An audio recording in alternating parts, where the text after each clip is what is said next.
Assalamualaikum warahmatullahi wabarakatuh.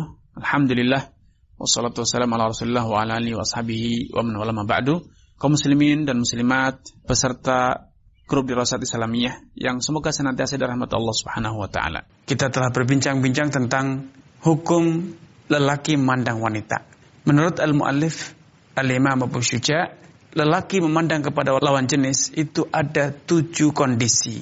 Warabi'u an-nadharu li ajli nikah fayajuzu ilal wajhi wal kaffain. Kondisi yang keempat, yaitu Anda melihat lawan jenis wanita dengan tujuan Anda ingin menikahinya. Li ajli an-nikah, dalam rangka Anda menikahinya.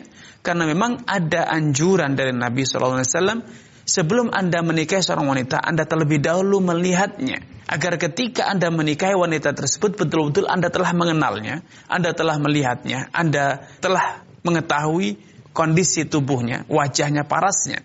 Sehingga tidak ada alasan bagi Anda untuk mengatakan menyesal. Karena Anda telah melihatnya. Sehingga dengan Anda melihat, menyaksikan wajah wanita tersebut, lengannya, kulit tangannya, itu akan membangkitkan, menguatkan hasrat untuk menikahi wanita tersebut. Kalau memang Anda merasa cocok. Tapi ketika Anda merasa tidak cocok, Anda bisa membuat satu keputusan mengakhiri proses tersebut berdasarkan satu data yang valid. Itu Anda telah menyaksikan langsung, bukan hanya cerita.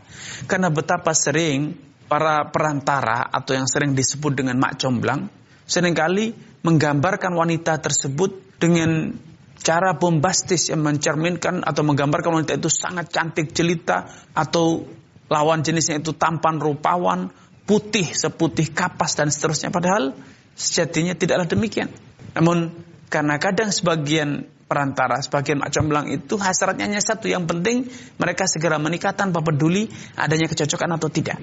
Karena itu Rasulullah SAW memberikan satu arahan, dan itu kalau kita camkan dengan baik, kita akan bisa memahami fungsi dan tujuan dari disyariatkannya atau adanya rukhsah, adanya izin untuk melihat lawan jenis yang hendak dinikahi. Rasulullah SAW bersabda, "Idza alqallahu fi qalbi ahadikum khidbata imra'atin fala ba'sa an yanzura ilaiha idza kana innama yanzuru ilaiha." Bila Allah Subhanahu wa taala telah menumbuhkan satu hasrat dalam diri Anda untuk menikahi seorang wanita, maka tidak mengapa baginya untuk melihat wanita tersebut bila ia melihatnya dengan tujuan untuk menikahinya. Dan pernyataan mu'alif di sini sungguh jelas, sungguh dan tegas. Beliau mengatakan li ajlin nikah, bila dia melihat dalam rangka menjalani proses tahap demi tahap dari sekian proses terjadinya pernikahan. Tentu ini satu catatan yang penting, satu syarat yang harus Anda ingat selalu, bahwa Anda boleh menadhar, melihat kepada lawan jenis bila Anda memang punya hasrat untuk menikahi wanita tersebut. Bukan dalam rangka membandingkan satu wanita dengan wanita yang lain, mana yang lebih cantik. Bisa jadi Anda mendapatkan sekian banyak informasi bahwa Fatimah cantik, Aisyah cantik jelita, Maryam cantik jelita, dan kemudian Zainab misalnya juga cantik jelita. Anda ingin membandingkan mana yang lebih cantik. Tentu ketika Anda nazar kepada mereka semua dengan tujuan membandingkan, untuk kemudian Anda memilih salah satu dari mereka untuk dilanjutkan proses pada khitbah kemudian pernikahan, tentu ini satu tujuan yang tidak relevan, karena Anda melihat mereka bukan dalam rangka menikahi mereka semua, tapi dalam rangka membandingkan. Padahal Rasulullah SAW hanya mengizinkan Anda melihat bila melihat itu tujuannya adalah untuk menikahinya. Bila dia melihat kepadanya itu, kepada wanita tersebut dalam rangka menikahinya, dalam rangka melanjutkan proses pernikahan. Tapi ketika tujuan melihatnya dalam rangka membandingkan, mengetahui mana yang lebih cantik, mana yang kurang cantik, tentu ini sudah menyimpang dari tujuan diizinkannya nazar. Padahal hukum asal melihat wanita non mahram itu hukumnya adalah haram hukumnya. Asalnya hukumnya haram. Dibolehkan karena adanya tujuan, adanya alasan yang dibenarkan, diakomodir secara syariat.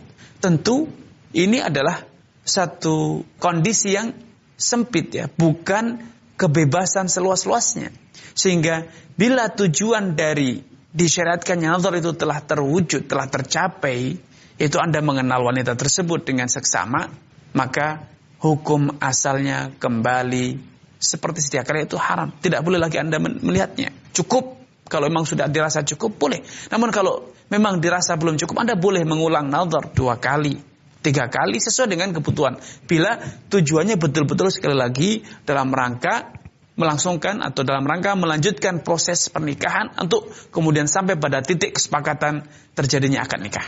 Beliau mengatakan an-nadharu li ajli nikah fa yajuzu an-nadharu ila al-wajhi wal kafain. Kalau Anda melihat dalam rangka untuk menjalani proses pernikahan, maka itu boleh Anda lakukan. Ada nazar, Anda melihat kepada wajah dan kedua telapak tangannya. Kenapa hanya wajah dan kedua telapak tangan? Karena wajah itu adalah majami'ul husni, pusat kecantikan wanita. Kalau Anda sudah tidak tertarik dengan wajahnya, Anda tidak akan pernah tertarik dengan betisnya.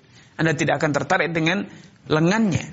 Ketika Anda sudah mulai tertarik dengan parasnya yang cantik menurut Anda, kemudian Anda melihat telapak tangannya, dan Anda melihat telapak tangannya itu lembut, putih, sesuai dengan yang Anda inginkan, maka lembutnya tangan wanita itu akan mewakili seluruh tubuhnya. Kalau tangannya saja yang sering bersinggungan dengan aktivitas bekerja, menggenggam, memegang, memotong, ternyata telapak tangannya itu lembut, maka tentu anggota tubuh yang lainnya akan lebih pantas atau lebih lembut lagi. Kalau telapak tangan yang sering terpapar dengan udara bebas, matahari, hujan dan yang lainnya, debu, ternyata masih bisa dia jaga menjadi tangan yang putih, maka tentu sekujur tubuh dia lebih putih lagi. Karena itu tujuan untuk mengenalkan, tujuan untuk membangkitkan hasrat menikah itu sudah terlaksana dengan Anda melihat wajah dan kedua telapak tangannya. Sehingga tidak ada alasan untuk melihat bagian tubuh yang lainnya, rambutnya atau tengkuknya atau betisnya atau yang lainnya. Ini pendapat yang pertama, dan itu adalah pendapat yang diajarkan oleh mayoritas ulama, yaitu dalam mazhab ini Syafi'iyah dan Hanabilah. Ini yang bisa kami sampaikan pada kesempatan yang berbahagia ini. Semoga Allah Subhanahu wa taala menambahkan taufik kepada kita semuanya dan menjadikan kita termasuk orang-orang yang senantiasa yastami'unal qawla fayattabi'una hasanah. Kurang dan lebihnya mohon maaf. Billahi taufiq wal hidayah. Wassalamualaikum warahmatullahi wabarakatuh.